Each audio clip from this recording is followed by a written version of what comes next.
প্রান্তিক বাংলা, সত্য প্রকাশে বদ্ধপরিকর। নামখানা ব্লকের বিচ্ছিন্ন একটি দ্বীপ হল মৌসুনী। নদী বেষ্টিত ছোট্ট এই দ্বীপে প্রচুর মানুষের বসবাস। জানা গিয়েছে এই দ্বীপে প্রায় 35% সংখ্যালঘু মুসলিম সম্প্রদায়ের বসবাস। 5% রয়েছেন আদিবাসী সম্প্রদায়ের মানুষ। বাকি প্রায় 60% হিন্দু সম্প্রদায়ের মানুষ মিলিত হয়ে এই দ্বীপে বসবাস করেন।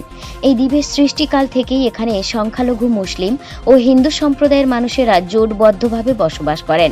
এমনকি দুই সম্প্রদায়ের মানুষ মিলিত হয়ে এই দ্বীপে প্রতিটি উৎসব উদযাপন করেন। এক কথায় সম্প্রীতির মেলবন্ধনে বাঁধা এই দ্বীপের বাসিন্দাদের আত্মা। হিন্দুদের উৎসবে যোগদান করেন মুসলিম সম্প্রদায়ের মানুষ, আবার মুসলিমদের উৎসবে যোগদান করেন হিন্দু সম্প্রদায়। এই মেলবন্ধনের ছবি আরও স্পষ্ট হয়ে ধরা পড়ল উল্টো রথযাত্রা ও মহরমকে কেন্দ্র করে। মঙ্গলবার মৌসুনী দ্বীপের বাগডাঙ্গার খাসমহল মাঠে উল্টো রথযাত্রার অনুষ্ঠানের আয়োজন করা হয়েছিল। এই রথযাত্রা মৌসুনী দ্বীপের প্রচুর সংখ্যালঘু মানুষ অংশগ্রহণ করেন।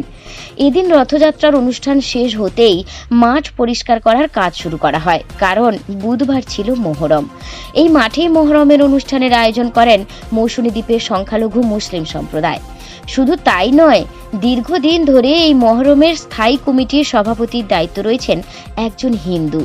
এভাবে এই দ্বীপের হিন্দু ও মুসলিমরা মিলিত হয়ে তাদের বিভিন্ন অনুষ্ঠানের আয়োজন করেন। এ বিষয়ে মৌসুনী দ্বীপের এক বাসিন্দা তুষার দাস বলেন, এই দ্বীপের প্রায় প্রতিটি অনুষ্ঠান হিন্দু ও মুসলিমরা মিলিতভাবে উদযাপন করেন। গ্রামের মনসা পুজো থেকে এমনকি দুর্গাপুজোর কমিটিতেও মুসলিম সম্প্রদায়ের মানুষ থাকেন, আবার মহরমের কমিটিতে হিন্দু সম্প্রদায়ের মানুষ থাকেন। দীর্ঘদিন ধরে এভাবে এই দ্বীপের বাসিন্দারা তাদের উৎসব পালন করে থাকেন।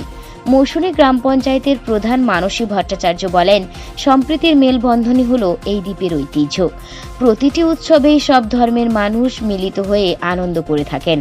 মৌসুনী দ্বীপের সৃষ্টিকাল থেকেই এখানে এই চিত্র দেখা গিয়েছে।